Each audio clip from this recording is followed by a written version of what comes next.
જય શ્રી કૃષ્ણ બાળકો, કેમ છો? મજામાં છો ને?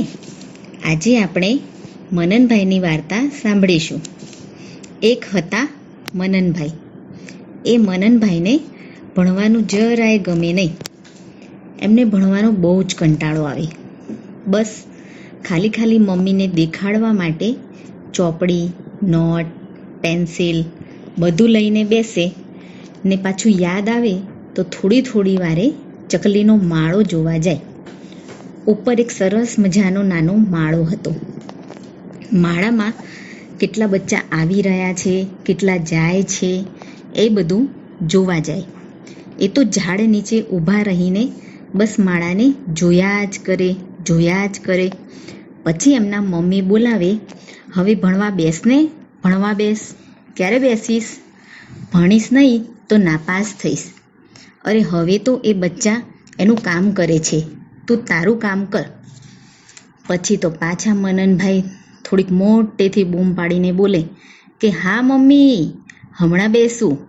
આ ચક્કી તેના બચ્ચાને ખવડાવે છે તે થોડી વાર જોઈ લઉં. ત્યાં તો પાછો એમના મમ્મીનો અવાજ આવ્યો કે હવે થોડી વાર પતી ગઈ છે, હો, ભણવા બેસ. પણ મનનભાઈ તો બોલ્યા કે મમ્મી, માળામાં 4 બચ્ચા હતા, તેમાંથી 3 ફર કરતા ઉડી ગયા, પણ ચોથું ચકું તો મોંઘું લપાઈ જ રહે છે, એમ કેમ થયું હશે?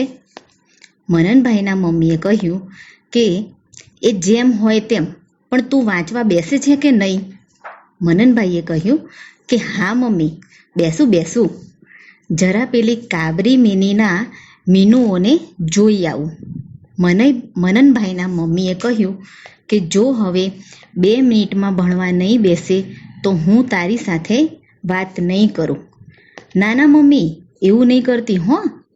ઓલા 3 મીનુના જે બચ્ચા છે ને, એમાં પણ એક ટૂટિયું વાળીને બેસી રહે છે, નથી ચાલતું કે નથી ઉડતું. એમના મમ્મી કહે કે જા, તારી જોડે કિટ્ટા કરી છે, મારું માનતો નથી ને. આખો દિવસ ચકુ ને મીનું ને ચક્કુ ને મીનું, બસ જા એમને જોયા કર અને ભણવા બેસતો નથી. મમ્મીની કિટ્ટા સાંભળીને મનનભાઈ વાંચવા તો બેસી ગયા, પણ બેઠા થોડી વારે પેલા ચકલીના માળા સામે જોયા કરે. પરીક્ષામાં જરૂર નાપાસ થવાનો છે એમ એની મમ્મી બોલ્યા કરે. પણ મનનભાઈ કાંઈ સાંભળે તો ને. એકવાર મનનભાઈ ઊંઘી ગયા હતા, ત્યારે ખરું થયું. હો ભાઈ, શું થયું ખબર છે? અરે બહુ મજા આવે ને એવું થયું. એમને એક સરસ મજાનું સપનું આવ્યું. એ સપનામાં આકાશમાં એક ફર પાંખો ફરફરાવતી પરી દેખાવા લાગી.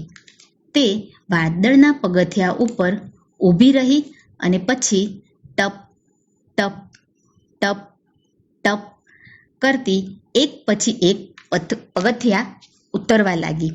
ત્યારે તેના પગમાં પહેરેલા ઝાંઝરનો અવાજ આવતો હતો. રૂમક ઝુમક રૂમક ઝુમક રૂમક ઝુમક રૂમક ઝુમક. વાદળના પગથિયા પૂરા થયા પછી તે મનનભાઈના આંગણામાં એક આંબલાનું ઝાડ હતું, તેના પર ઉતરી એક પછી એક ડાળ પકડી નીચે આવવા લાગી.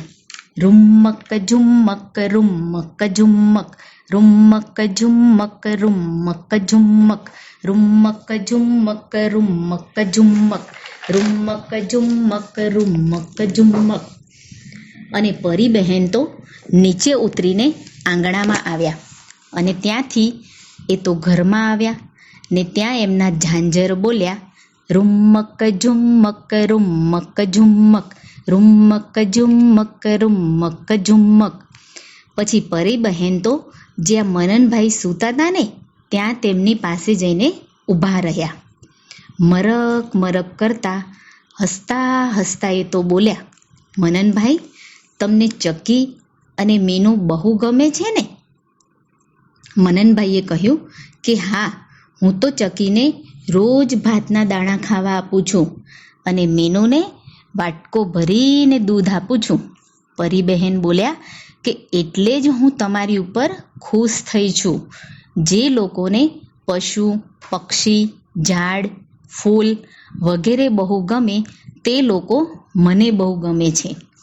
મનન કહે, અરે એટલી મજા આવે છે પક્ષીઓને ઉડતા જોવાની અને મીનુને દોડતા જોવાની, કુસ્તી કરતા જોવાની. દોરી હાથમાં લઈને હું તો આમ તેમ હલાવું ત્યારે આ મીનુ દોરી સાથે એવી રમત રમે છે, એવી રમત રમે છે, મને તો એવું થાય છે કે મને જો એમની ભાષા સમજતા આવડતું હોત તો મને કેટલી બધી મજા આવત. પરી બહેન કહે, લો ને મનનભાઈ, તમને ચકીની અને મીનીની ભાષા સમજવાની શક્તિ હું આપું. પરી બહેન તો પોતાની પાંખમાંથી એક પીંછું લઈને મનનના મગજની આજુબાજુ કપાળ ઉપર લમણા પાસે ફેરવીને થોડી ગલી ગલી કરી અને બોલી, મ મ મ, મમ મમ એટલે મીનું, ચ ચ ચ, ચ ચ, ચ ચ એટલે ચકુ. ને પછી તો પરી બહેન રૂમક ઝુમ્મક, રૂમક ઝુમ્મક, રૂમક ઝુમ્મક, રૂમક ઝુમ્મક એમ કરતા કરતા એ તો આંબલાના ઝાડ ઉપર ચડી ગયા અને પછી સર કરતા આકાશમાં ઉડી ગયા અને મનનભાઈ તો જાગી ગયા. હવે મનનભાઈ તો રાહ જોવા લાગ્યા કે ક્યારે સવાર પડે અને ક્યારે ચકલી બોલે, ક્યારે સવાર પડે અને ક્યારે ચકલી બોલે. એમને તો એમ થયું કે પરી બહેન પાસેથી એક પીછું લઈ લીધું હોત તો સારું થાત. એ પીછું મીનુઓને માથે અને ચકુને માથે હું ફેરવી દેત તો મીનુઓ અને ચકુઓ મારી ભાષા પણ સમજી શકત. પછી તો આખો દિવસ એ બંને મારી સાથે બેસીને વાતો કર્યા કરત. ભણવાની તો એસી કી તેસી. પછી તો સવાર પડી હોં કે. ચકી બહેન તો બોલવા લાગ્યા. એ શું બોલતા હતા તે મનનભાઈને સમજાવવા લાગ્યું. ચક્કી માળામાં બેઠેલા ચકુને કહેતી હતી કે ઉઠ ઉઠ ઉઠ, ને વળી બચ્ચું બોલ્યું, ભૂખ લાગી છે, ભૂખ લાગી છે, ભૂખ લાગી છે. ચકીને ચકો તો ચણ લાવીને બચ્ચાને ખવડાવતા ખવડાવતા બોલ્યા કે આ મનનભાઈ તો બહુ જ દયાળુ છે, રોજ આપણને ભાતના દાણા આપે છે, તેથી અમારે ચણ લેવા દૂર નથી જવું પડતું. મનનભાઈ તો ચક્કી ચક્કાને અને ચક્કુની ભાષા સમજવા લાગ્યા, તેથી એ તો રાજી રાજી થઈ ગયા. એ તો બહુ આનંદમાં આવી ગયા. પછી તો મીનુ જે માટલામાં રહેતું હતું ત્યાં મનનભાઈ ગયા. મીનુ હજુ તો એની માને પૂછતું જ હતું કે આજે હજુ મનનભાઈ દૂધનો વાટકો લઈને કેમ નહીં આવ્યા હોય? અમને એમનું આપેલું દૂધ બહુ ભાવે છે. મીની કહે, આવશે આવશે, હમણાં થોડી જ વારમાં આવશે. મનનભાઈ તો બહુ ડાયા ને સમજુ છે, તેથી તે કાંઈ ભૂલી નહીં જાય. ત્યાં તો મનનભાઈ આવી પહોંચ્યા. મનનભાઈને તો આ એક સરસ મજાનું નવું કામ મળી ગયું. ચકી, ચકો, ચકુ, મીની શું બોલે છે તે સાંભળવામાં તેઓ તેમનો આખો દિવસ પસાર કરવા લાગ્યા. મનનભાઈના મમ્મી તો હેરાન પરેશાન થઈ ગયા. છોકરાને ભણવા કેવી રીતે બેસાડવો તે જ સમજાતું ન હતું. મનનભાઈ તો મીનીના માટલા પાસેથી ચક્કીના માળા પાસે અને ચક્કીના માળા પાસેથી મીનીના માટલા પાસે એમ વારાફરતી ઘૂમવા લાગ્યા. ત્યાં તો ખરું થયું હો બાળકો. શું થયું ખબર છે તમને? પેલા ચક્કી બેન તો તેના નાનકડા બચ્ચાને કહેતા કે ઉડ ઉડ ઉડ, અને પેલું નાનકડું બચ્ચું એમ બોલતું હતું કે મને બીક લાગે છે, બીક લાગે છે, બીક લાગે છે. ચક્કી બેને કહ્યું, થોડી હિંમત તો કર, તને બહુ મજા આવશે ઉડવાની. થોડે દૂર એક મેળો ભરાયો છે, તેમાં તારા ત્રણેય ભાઈ બહેન ગયા છે. એ મેળામાં તો બહુ મજા આવે છે. એ મેળામાં તો ચક્કીના નાના બચ્ચાઓને સારા લાગે તેવા chaniya choli, frock, T shirt, ટોપી એ બધી વસ્તુ ત્યાં હોય છે. બચ્ચાને તો આ બધી વાતો સાંભળીને મેળામાં જવાનું બહુ મન થઈ ગયું. એમણે તો પોતાની અંદર જે બધો ઉડવાનો ડર હતો તેને ભગાડી નાખ્યો અને તે તો ઉડવા માંડ્યું. ફર ફર ફર પાંખો ફફડાવીને બચ્ચાએ તો એકવાર ઉડવાની મહેનત કરી પણ બરાબર ફાવ્યું નહીં અને બીજી વાર મહેનત કરી તો માળાના દરવાજા સુધી આવી શકાયું. પાછી બચ્ચાએ તો થોડો વધારે પ્રયત્ન કર્યો એટલે એ તો બહાર જે કપડાં સૂકવવા માટે જે દોરી બાંધી હતી તે તેના પર જઈને બેસી ગયું. પાછું એ ત્યાંથી ફર ફર કરીને એ તો ઉડ્યું ને બારીના સળિયા પર અને ત્યાંથી બહાર ઝાડની ડાળી પર જઈને બેસી ગયું.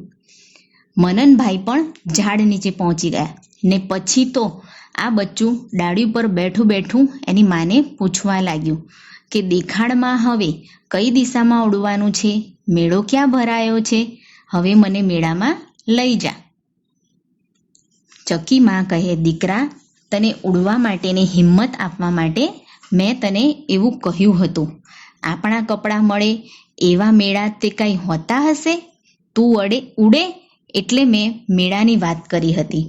ચકુ કહે, ના ના, મારે મેળામાં જવું છે એટલે બસ જવું જ છે. તેની મમ્મી કહે, બેટા ચકુભાઈ, તું માળામાં એકલું એકલું લપાઈને રહેતું હતું ને, તેમાંથી બહાર નીકળ્યું એટલે જબરું થઈ ગયું, ઉડતું થઈ ગયું અને હવે ઝાડે ઝાડે જંગલમાં બધે જ ઉડી ઉડી આપણા બીજા ચકલાઓની જોડે હળી મળી શકીશ. આનું નામ જ તો મેળો છે ને. જે ચકુ આવા આપણા સરસ મજાના મેળામાં ન જાય તે ચકુ ના કહેવાય. હો ભાઈ, ચકુ એ તો ઉડતા શીખવું જ જોઈએ ને, નહીં તો કાગડો મારી નાખે. મનનભાઈ બોલ્યા, હા, બરોબર છે, તમારી વાત એકદમ સાચી છે. મમ્મીએ મનનને પૂછ્યું, શું બરોબર છે? મનનભાઈ કહે, ચક્કુ એ તો ઉડવું જ જોઈએ ને, એ વાત બરાબર છે એમ કહું છું મમ્મી. પછી તો મનનભાઈ મિનીના માટલા પાસે ગયા તો મીનુ બહેન પણ તેમના બચ્ચાને ચાલતા, દોડતા ને ભાગવાનું શીખવતા હતા. તે પણ તેમના બચ્ચાને કહેતા હતા કે જો દીકરા, તું ચાલતા, દોડતા, ભાગતા નહીં શીખે તો તું મેળામાં નહીં આવી શકે. દૂર દૂર એક સરસ મજાનો મેળો જામ્યો છે. એ મેળામાં તો કાંઈ ફરવાની મજા પડે છે ભાઈ. હું તો તારા બે ભાઈઓને લઈને ત્યાં જવાની છું.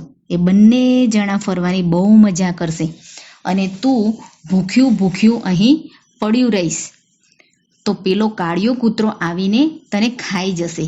તેથી ચાલ, મેળામાં તું પણ ચાલ.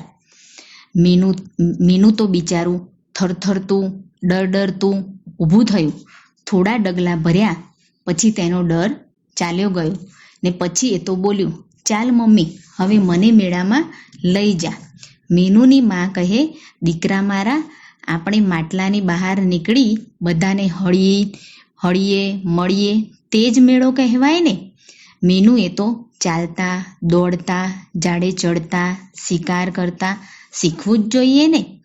પાછા મનનભાઈ તો બોલ્યા, બરાબર છે, તમારી વાત બિલકુલ સાચી છે, બરાબર છે. મમ્મીએ તો પૂછ્યું, શું બરોબર છે? મનનભાઈએ કહ્યું, કંઈ નહીં માં, એ તો મીનુએ ચાલતા, દોડતા, બહાર જતા, ઝાડે ચડતા, શિકાર કરતા શીખવું જ જોઈએ ને. એ વાત બરોબર છે એમ કહું છું. મનનભાઈના મમ્મી કહે, મારા ડાયા દીકરા, જેમ ચકુએ ઉડતા અને ચણતા શીખવું જ જોઈએ અને મીનુએ ચાલતા, દોડતા, ઝાડે ચડતા, શિકાર કરતા શીખવું જ જોઈએ, તેમજ માણસના બચ્ચાએ પણ સરસ મજાના ગીતો, વાર્તા ને શ્લોકો શીખવા જ પડે ને. આવું સરસ મજાનું ભણવાનું તો શીખવું જ પડે ને, નહીતર આપણે તો રહીએ ઢગલાના ઢ. અને પછી તો મનનભાઈ તો તરત જ વાંચવા અને લખવા બેસી ગયા.